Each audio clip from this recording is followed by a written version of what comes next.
Isang babae ang natagpuang patay sa loob mismo ng kanyang bahay sa Zone 5, Barangay Katabangan Proper, Barangay Camarines Sur, dakong alas 9:50 ng umaga nito lamang Enero taong kasalukuyan.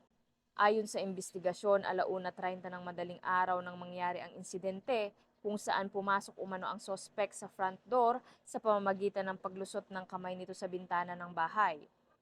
Ang manugang na babae umano ang nakakita sa bangkay ni Marilyn Relano, 56 anyos na nakahiga sa kanyang kama at wala ng buhay. Napansin umano nito na wala ng pera ang biktima na nagkakahalaga ng higit kumulang 100,000 pesos at cellphone na nagkakahalaga ng 3,000 piso. Maharap sa kasong robbery with homicide ang sospek na nasa kamay na ng otoridad para sa dokumentasyon at disposisyon. Ang matagumpay na pag-aresto sa sospek ay resulta ng masusing imbestigasyon ng PNP Bicol at pakikipagtulungan ng mga residente ng barangay.